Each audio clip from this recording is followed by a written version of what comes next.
आपको सुनाया था, आपकी समझ में आया? सबको अच्छा लगा आपको? तो आशीर्वाद के रूप में जोरदार तालियां बजाएं, क्योंकि तालियों से कलाकारों को हौसला मिलता है और इतनी ताकत बढ़ती है, जैसे बूढ़े आदमी को बुढ़ापे में च्यवनप्राश देते हैं ना, उसकी ताकत बढ़ जाती है, वैसे ही ये बहुत काम करती हैं। एक और भजन मैं आपको सुनाती हूं, बड़ा आनंद आता है। उत्तर प्रदेश के एक कवि हुए थे जिनका नाम था लड्डन सिंह। वो अब इस दुनिया में नहीं रहे। वो अपनी एक कविता में लिख करके गए थे, छोटी सी बच्ची 100 रुपए का पुरस्कार देके मान सम्मान करिए। 200 है माँ जी? अच्छा, 100 रुपए दादी जी के और 200 रुपए बच्ची दे रही हैं। तहे दिल से धन्यवाद माता जी का। और बच्ची के लिए ईश्वर से कामना करते हैं कि अपनी जिंदगी में खूब ज्ञानवान, गुणवान, संस्कारवान बने, अपने माँ बापों का नाम रोशन करे आगे चल के। प्रेमी भक्तों, इस दुनिया में ना जाने कितने देश हैं, अनगिनत, और हर व्यक्ति को अपना देश प्यारा लगता है। लेकिन हमारे देश के अंदर 2 खूबियां ज्यादा हैं। मैं एक बात कह रही थी, वो फिर दिमाग से निकल जाएगी। उन्होंने अपनी एक कविता में लिखा था, एक लड्डन सिंह जी नाम के कवि हुए थे, कि जहां आव भाव सम्मान नहीं वहां जाना ठीक नहीं होता, और जहां जीत लगे पर मिले मिठाई फिर वहां खाना भी ठीक नहीं होता।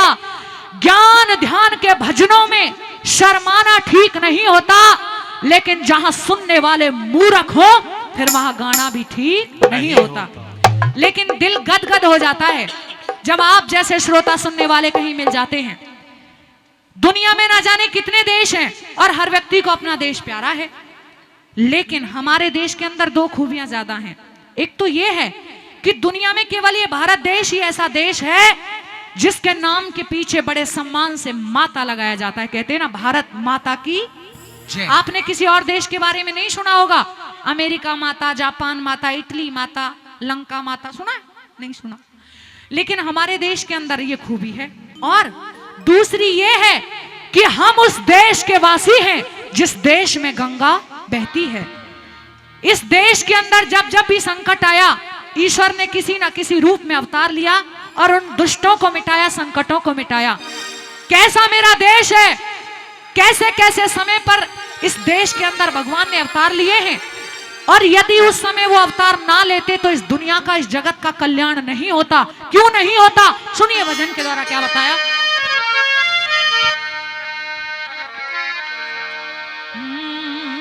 बताया कि यदि त्रेता में राम न होते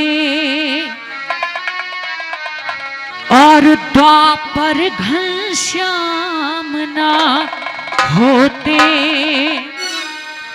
यदि चारों धाम न होते तो क्या होता?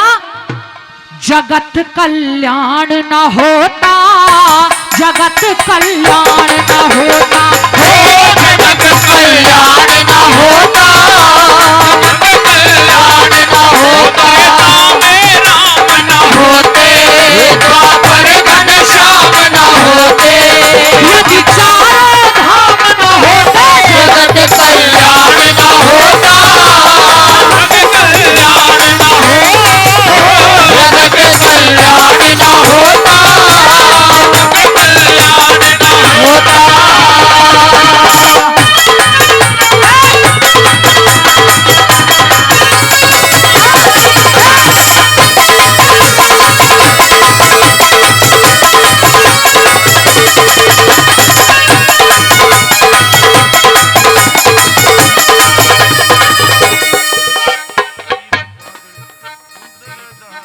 और बड़े भाई दीप जी बादली से चल के आए हैं, वो इस भजन पर खुश होकर 500 रुपए का पुरस्कार हमारी टीम को दे रहे हैं। दीप भैया का बहुत बहुत धन्यवाद, बहुत बहुत शुक्रिया। और सुनिए आगे आगे कैसे। आदरणीय रोशन लाल जी 100 रुपए का पुरस्कार दे रहे हैं, उनका भी धन्यवाद। चंद्रभान सरपंच साहब बुहाना गांव से ही है, बुडाना, वो भी 500 रुपए का पुरस्कार हमारी टीम को दे रहे हैं। सरपंच साहब का बहुत बहुत धन्यवाद। सुनिए आगे कैसे। जगत कल्याण न होता, जगत कल्याण न होता, जगत कल्याण न होता, जगत कल्याण न होता।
ये भी जरूरी था। क्यों? क्योंकि एक बार की बात याद करिए, जब दशरथ ने कोई जानवर समझ के श्रवण कुमार को तीर मार दिया था, तो श्रवण कुमार के माता पिता ने श्राप दिया था कि जिस प्रकार पुत्र वियोग में आज हम अपने प्राणों को त्याग रहे हैं दशरथ, एक दिन तू भी पुत्र वियोग में ही मरेगा। वो उनका श्राप भी तो लगना था। वो जति सती थे, यदि उनका श्राप झूठा हो जाता तो ये तो सृष्टि का नियम बदल जाता। दूसरी कली में और क्या क्या बातें लिखी हैं, सुनिए क्या बताया।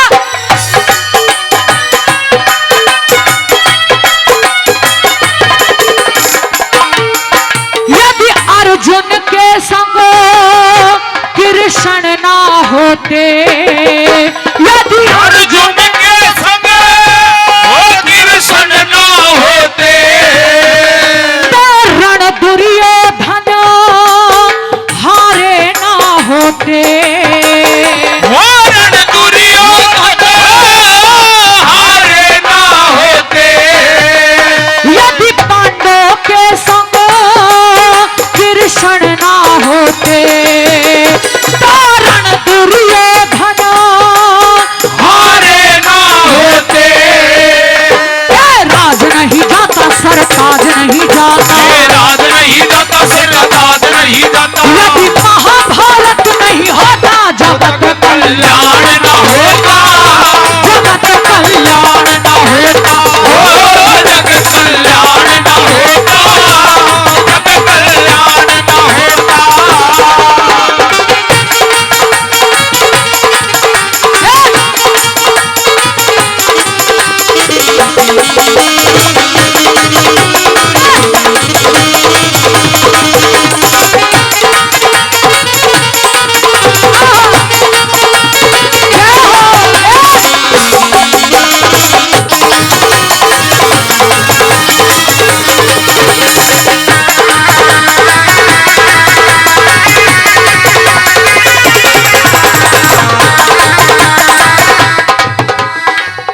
फिर से 50 रुपए का पुरस्कार दे रहे हैं श्रीमान जी।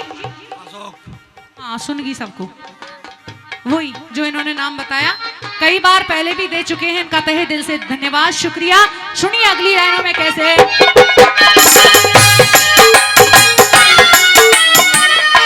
जो समय पहले गुजर गया वो अब नहीं है, जो अब है वो आगे नहीं रहेगा। अब आजकल के बच्चों का बचपन पहले जैसा नहीं है। आजकल बचपन छिन गया। इतना वजन बच्चे में नहीं होता जितना उसके बस्ते में होता है। इतनी इतनी किताब भर देते हैं। शुरू से ही कंपटीशन का जमाना आ गया, पढ़ाई लिखाई में बड़े कंपटीशन हो गए। अब बचपन पहले जैसा रहा ही नहीं, वो बात नहीं है। बदलाव प्रकृति का नियम है। देखिए, त्रेता युग था जब दो भाइयों में आपस में लड़ाई इस बात पर हो गई थी कि भाई राज मेरा नहीं तेरा है, तू करेगा। और गिरावट आई जब द्वापर युग आया तो दो भाइयों में लड़ाई हुई कि राज तेरा नहीं मेरा है। दुर्योधन ने यह कह दिया कि सुई की नोक के बराबर जमीन नहीं दूंगा पांडवों को। इतनी गिरावट आ गई दोनों युगों के अंदर। और अब एक एक इंच पर अब भी लोग एक दूसरे का सर काट रहे हैं। अरे जहां 10 किलो में किसी का पेट नहीं भर रहा, वहां एक बिलास जमीन में कुछ हो जाएगा। मैं तो ये कहती हूँ 1 बीघा जमीन कम जोत लो, लेकिन माँ जाए भाई से कभी लड़ाई मत करो। दुनिया में हर चीज मिल जाती है, लेकिन माँ जाया भैया नहीं मिलता। महाभारत काल से पहले इस देश के अंदर पत्थर पूजा नहीं होती थी, लेकिन पाखंड दुनिया में इतना फैल गया। उस महाभारत के युद्ध में इतने धीर वीर ज्ञानी बलवान खप गए कि आज तक हमारा देश उन बलियों की पूर्ति नहीं कर पाया, और शायद इस कलयुग में उनकी पूर्ति होगी भी नहीं। तीसरी कली में सुनिए जरा क्या बताया। जग कल्याण न होता, जग कल्याण न होता, जगत कल्याण न होता, जगत कल्याण न होता। यदि राम के संग हनुमान न होते, राम के संग हनुमान न होते, तो लक्ष्मण जी के बचे प्राण न होते, लक्ष्मण जी के बचे प्राण न होते।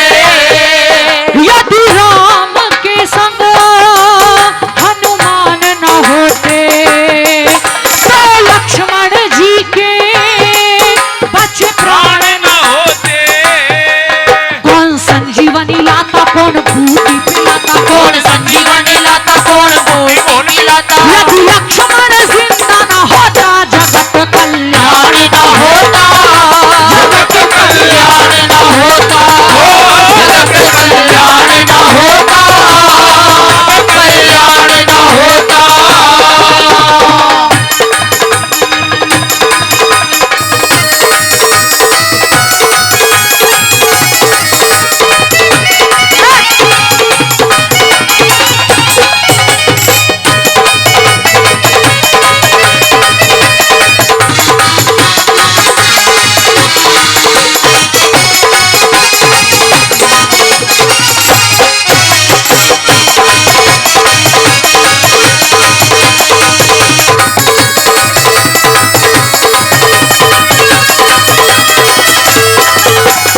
और यदि भक्तों के संग भगवान न होते, यदि भक्तों के संग वो भगवान न होते, तो सारी उम्र के अरमान न होते, तो सारी उम्र के वो अरमान न होते, अरमान नहीं होता सम्मान नहीं होता, अरमान नहीं होता सम्मान नहीं होता, यदि गुरु का ज्ञान न होता जगत कल्याण न होता, जगत कल्याण न होता, जगत कल्याण न होता, कल्याण न होता। यदि त्रेता में राम न होते, द्वापर घनश्याम न होते, यदि चारों धाम न होते जगत कल्याण न होता, जगत कल्याण न होता, जगत कल्याण न होता, जगत कल्याण न होता, जगत कल्याण न होता। जगत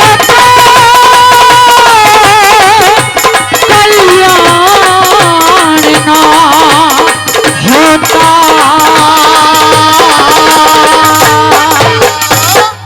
भाई जोरदार बोलिए सेवागिरी जी महाराज की, जय हो, झोंपड़ी वाले महाराज की। जय हो।